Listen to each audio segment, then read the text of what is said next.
عوامی آواز کے ساتھ میں ہوں اسد ممتاز۔ سال 2019 کی اگر حکومتی کارکردگی کا جائزہ لیا جائے تو جس وزیر اور مشیر نے سب سے زیادہ دعویٰ کیے اس وزیر اور مشیر کی کارکردگی اتنی ہی مایوس کن رہی۔ دعویٰ آسمان کو چھو دینے والے اور کارکردگی زمین میں دفن کرنے جیسی۔ میڈیا میں سب سے زیادہ بات کرنے والے شیخ رشید نے ریلوے کے کرایوں پر 20% اضافے کے باوجود ریلوے کا خسارہ کم کرنے میں ناکام رہے۔ تمام تر دعواؤں کے باوجود ریلوے کا پہیہ سست روی کا شکار رہا، شیڈیول اب تک متاثر رہا۔ گھنٹوں تاخیر کے ساتھ رواں برس میں مجموعی طور پر ریلوے کو 70 حادثات کا سامنا ہوا، جس سے ملک کی خزانے کو اربوں روپے کا نقصان ہوا۔ ریلوے کے وزیر کی ہر ممکن کوشش اپوزیشن کو جیل بھجوانے پر تھی۔ ریلوے کا وزیر کم اور وہ انفارمیشن کا منسٹر زیادہ نظر آیا۔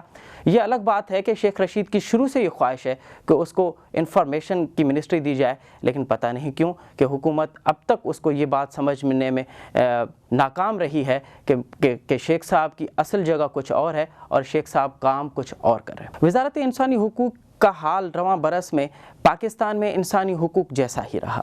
منسٹر صاحبہ نے دنیا بھر میں ہونے والی ناانصافیوں پر اپنا اور ریاستی موقف تو بیان کیا، سوائے اس کے کہ پاکستان میں ہونے والی ناانصافیوں، جبری گمشدگیوں، میڈیا پر پابندیوں، جبری مذہب کی تبدیلی، کم عمر کی شادیوں پر اگر حکومتی کارکردگی دیکھی جائے تو وہ کارکردگی گمشدہ نظر آتی ہے۔ گزشتہ سال الیکشن کے دوران خان صاحب کی تمام تر تقریریں اپنی جگہ، لیکن ایک تقریر ایسی تھی جس نے نوجوانوں کے مایوس کن چہروں پر ایک امید کی کرن لائی تھی۔ وہ یہ کہ خان صاحب نے وہ دعویٰ کیا تھا کہ ہم اقتدار میں آنے کے بعد ملک کی معیشت کا پہیہ ایسے چلائیں گے جس سے روزگار کے مواقع پیدا ہوں گے اور بیرون ملک سے آنے والے لوگوں کو یہاں روزگار ملے گا۔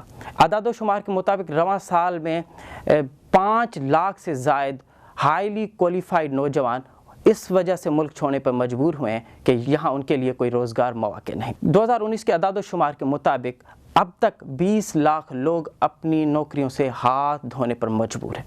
مہنگائی میں 16% اضافہ ہوا ہے، جبکہ اشیاء خورد و نوش میں 20% تک اضافہ ہوا۔ گرمیوں کے ساتھ ساتھ بجلی کی لوڈ شیڈنگ سردیوں میں بھی جاری رہی۔ 15 بار بجلی کی قیمتوں میں اضافے کے ساتھ ساتھ 570 ارب روپے کا بوجھ عوام پہ ڈالا گیا اور نئے سال کا تحفہ عوام کو حکومت کی جانب سے پیٹرول کی قیمتوں میں دیا جائے گا۔ 2019 ختم ہو چکا ہے، 2020 کی آمد ہے۔ آپ یہ کہہ سکتے ہیں کہ 2019 میں حکومتی کارکردگی اور خود خان صاحب کی کارکردگی کا انجام یو ٹرن ہی رہا۔